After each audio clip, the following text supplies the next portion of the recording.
Menurut aku Prilly itu yang beneran enak banget tuh diajak kerja bareng sih. Bener-bener easy going banget, profesional banget, totalitas banget. Thank you. And I would love to have one more film lagi lah atau apa. Oke, semoga ya. Mohon perhatian. Eits, sebelum nonton, subscribe dan nyalain loncengnya. Biar makin asik. Selamat nonton. Hai Sobat 21. Ketemu gue Junior Roberts. Aku Prila Tukonsina. Dan kita adalah pemain dari 12 Cerita Glenn Anggara. Di balik layarnya apa versi kamu? Versi aku, kita syutingnya bener-bener yang kayak kita total banget sampai kita pulang pagi berkali-kali. Kita bener-bener reading kita sebulan, persiapan kita untuk mengalami karakter. Dan itu hampir setiap hari ketemu sama Prilly, aku bener-bener untuk dalamin karakternya. Karena kan kita walau sebenarnya yang awal aku takutin perbandingan umur ya. Tapi ternyata pas aku ngobrol sama dia ini connect aja sih, jadi nyambung. Iya, mungkin yang menarik buat aku banyak banget adegan yang nggak sama karakter asli aku kan. Kayak karakter Sienna tuh totally a different person sama Prilly lah. Samanya tuh dikit doang, samanya tuh paling visinya Sienna sebagai perempuan, dia pengen menjunjung pendidikan tinggi-tinggi gitu. Itu samanya, tapi sisanya sifatnya dia, terus kayak cara dia ngobrol sama orang, itu semuanya beda sih. Nah, ngaruh juga di proses pembuatan filmnya, aku jadi lebih konsentrasi banget. Terus bukan berarti di film lain gak konsentrasi ya, tapi di sini tuh lebih deg-degan aja gitu setiap adegan, apakah udah benar aku memerankan karakternya. Terus banyak banget adegan yang mengandung bawang kalau kata netizen.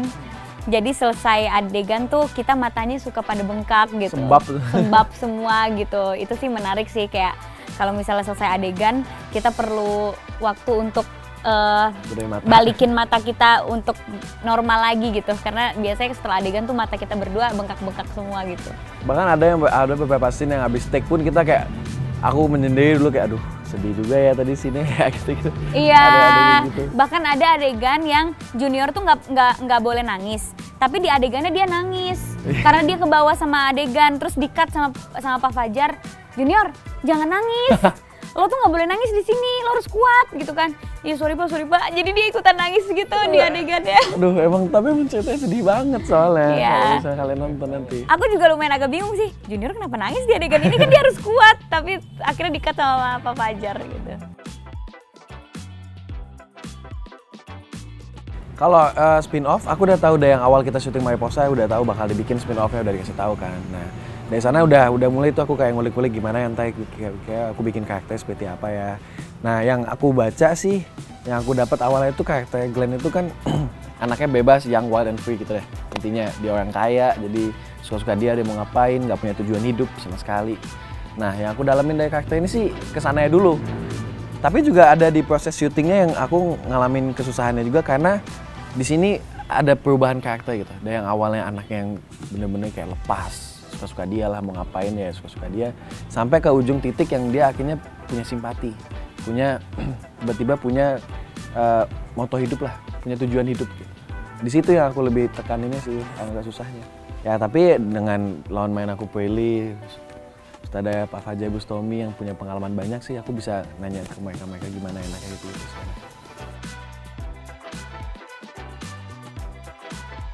Jadi aku tuh ditawarin film ini kan, tapi ditawarinnya tuh nggak langsung yang kayak, nih kamu main di film ini, enggak. Jadi cuma yang kayak manajer aku ngomong ke aku, nih ada tawaran film namanya 12 Cerita Glenn Anggara. Kamu baca dulu ya skenarionya, tapi ada 5 kandidat lain. Jadi kayak belum tentu kamu yang diterima, cuma kamu baca aja dulu buat kamu baca-baca karakternya, dan kalau disuruh screen test kamu udah tahu. Nah ya udah kan, aku baca nih screen test, aku baca skenarionya. Terus aku nangis, baca skripnya tuh aku nangis, bener-bener aku baca sampai ending aku nangis sesegukan gitu. Terus tiba-tiba aku ngerasa aku tuh punya koneksi banget ke skripnya. Jadi pas baca skripnya tuh aku udah ngebayangin, gila kalau aku jadi Sienna aku akan mainin karakternya kayak gini, nanti syutingnya akan kayak gini kali ya, nanti pokoknya kayak gini. Jadi tiba-tiba tuh aku bener-bener kayak, aduh aku pengen banget bisa mainin ini. Terus aku siapa sih 5 pemainnya lagi yang jadi kandidat gitu kan. Duh gimana ya, aku pengen banget lagi. Terus nggak tahu nih, pokoknya ada 5 nama lainnya lah selain kamu. Mereka lagi berunding dulu kira-kira siapa yang cocok untuk memerankan karakter Sienna. Dan aku yakin banget ini bukannya soal siapa yang lebih bagus atau siapa yang lebih baik, tapi siapa yang cocok kan. Karena nggak semuanya bisa cocok sama karakter Sienna gitu. Akhirnya aku bener-bener kayak, duh gimana ya, pasrah banget nih, tapi aku pengen banget mainin. Tapi karena aku kenal sama Pak Parwes dan sama Pak Fajar, aku cuma nelfon bukannya, Pak pilih saya, enggak. Tapi aku kayak, Pak ini skenario bagus banget, makasih ya udah kepikiran nama saya untuk jadi kandidat gitu loh. Jadi aku telepon Pak Parwes, Pak skenario bagus banget, selamat ya gitu.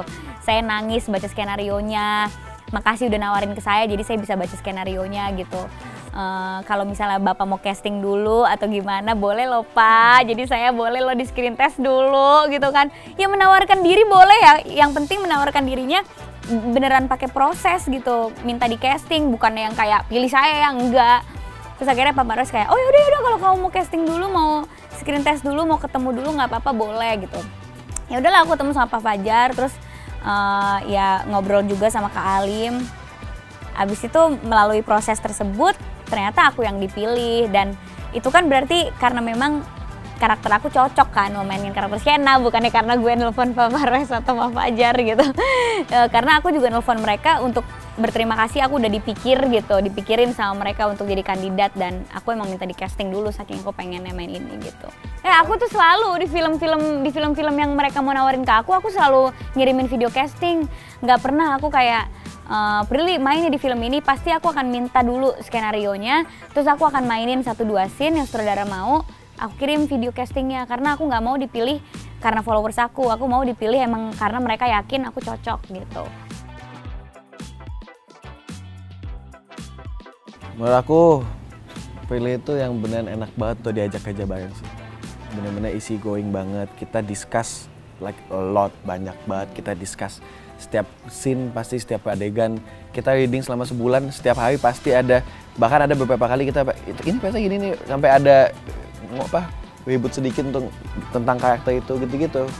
Dan enaknya jadi kan kita bisa lebih dalam ke karakter itu, kita bisa punya pikiran yang lebih kemana-mana lagi, bisa lebih explore karena banyak banget yang kita coba pikir untuk masukin sana gitu loh. Enaknya sih itu ya, jadi discuss enak. Terus kayak yang aku suka dari Prilly itu setiap kita adegan nih, misalkan CU aku doang, dia tetap ngeluarin semua full emosi yang sama. Jadi mancingnya enak, jadi otomatis aku juga dapat feelingnya itu. Jadi enaknya ke sana sih, beneran profesional banget, totalitas banget. Thank you. And I would love to have one more film lagi lah. Oke, semoga ya. Dari aku senang sama Junior karena dia ngajakin aku banyak diskusi banget gitu. Dan aku kan tipe orang yang nggak enakan banget. Kalau aku nggak diajak diskusi, aku nggak akan yang ngasih ide-ide atau kayak gimana, karena aku nggak enak, takutnya nanti dikira gimana-gimana gitu kan. Kalau aku yang kayak gimana kalau kita gini, gimana kalau kita gini. Karena menurut aku itu tugasnya sutradara juga untuk ngarahin kita dan ngasih ide-ide atau diskusi apa. Jadi kalau misalnya nggak diajak diskusi ya aku akan diem aja sih, akan ya mungkin ngajak diskusi tapi nggak sebanyak ini. Nah kalau Junior tuh bener tiap adegan dia nanya gitu ke aku, menurut kamu ini enak gak gini, menurut kamu ini gimana, tadi enak gak aku dialognya gitu, sehingga aku jadinya kepancing untuk kayak kalau menurut aku gini deh. Akhirnya kita jadi banyak muncul ide-ide baru dan jadi banyak menciptakan hal-hal baru di satu adegan gitu. Terus aku jadinya juga lebih enak untuk nanya ke dia, tadi menurut kamu aku enak gak sih ngomongnya kayak gini, kayak gitu. Karena kan sebenarnya pasti kita punya perspektif yang beda-beda kan. Jadi enak banget kalau punya pemain yang emang mau ngedengerin dan mau mendengarkan juga gitu kita kayak gimana. Dan akhirnya adegannya lancar banget, nggak pernah menemukan kendala apapun gitu ya. Bahkan adegan yang berat banget aja kita bisa lewatin ya gitu. Pelajaran yang aku ambil adalah we need to live our life to the fullest.